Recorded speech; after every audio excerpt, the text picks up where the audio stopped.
Hey, I wanted just to put together a quick video to help people debug auto timer setup issues. So essentially what you should do, go into the role wizard, choose practice. So you want to go into practice mode. And this is the easiest mode just to test things generally, but test with a moving ball. Like right now, the auto timer is not going to detect that ball, so don't expect it to. You have to move the ball. And in practice mode, it's going to just reset the clock every time you move the ball. If it's still like this, it's not going to detect that ball. It's only when it's moving. And it does remember where it is. Okay, so that's the first kind of thing you want to check for. The second kind of thing is the frames per second up in the upper left there. You want to make sure you got good frames per second, more than 3. You see my iPad here has 15, which is more than enough. If your frames per second are not good, it's not gonna work. So if that's all fine, if you see the table good and you've configured everything well, where the zones are lined up roughly like this, then the next step that you want to do is go into settings, under auto timer, turn on debug view. Okay, so what this is going to do, and then go back to home. This is going to show you an image of exactly what the auto timer itself is working on. So this is the image that the auto timer, it's going to look squashed and square. The table is not going to look normal. It's still operational. So if you see, you can still move the ball around and see the auto timer detect things. So this is just a view of what the auto timer exactly sees itself. It's going to be a squished view. If you don't see a table that looks like this, then something's wrong. If it's like on its edge, or maybe things are weird, then that's the problem, and then you got to go from there. The next thing to do, if this looks okay, is go back into settings and then turn on ball detection mode. So under the debug, there's a ball detection mode. And what this is going to do is really see how much interference there is with what the auto timer is dealing with. You're going to see black to start, but when I move the ball, you're going to see little streaks of red or green. Green is possibly a ball. So if you see a lot of green and a lot of like green dots, that means your view is washed out and the auto timer can't really differentiate, that washed out stuff from a normal ball. So once there's green moving around, and then it's turned into red. Red is when the auto timer said, yes, that's a ball. I will call that a ball, and I will say that the ball is on whatever zone. So I'm moving the ball around now in the 3-rod. You see there's clusters of red dots together. That's the ball. That's what the auto timer is actually using to say, yes, that is a ball. So if you're not seeing this kind of behavior, that's another sign of that there's other issues. Maybe it's washed out. Maybe there's other things happening.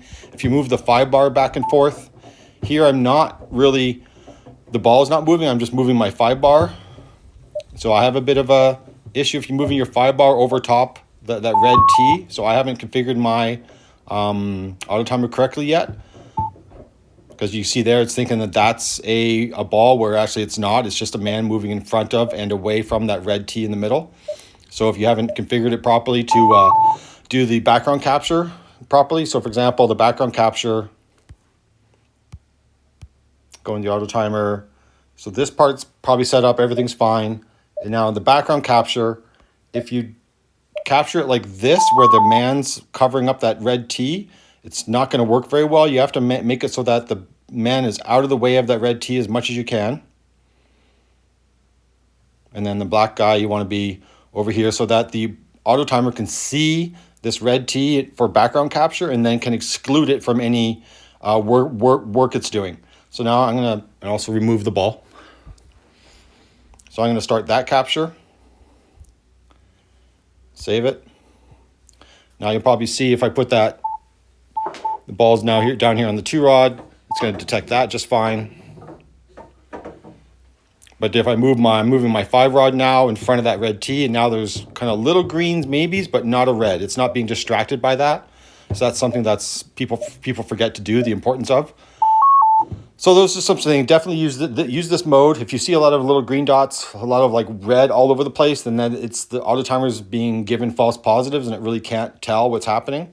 But if you don't see any green dots, you don't see any red, then that's, there is an issue with the camera being able to see the ball or differentiate the ball from the playing surface. Maybe it's washed out. So if it's washed out, then that's when you want to change this exposure to bring it down and play with the exposure, and then try it again. See if there's less things being washed out. Like if it looks like, Let me go back to here. See there, I was all washed out with all those green dots. Let's go back here.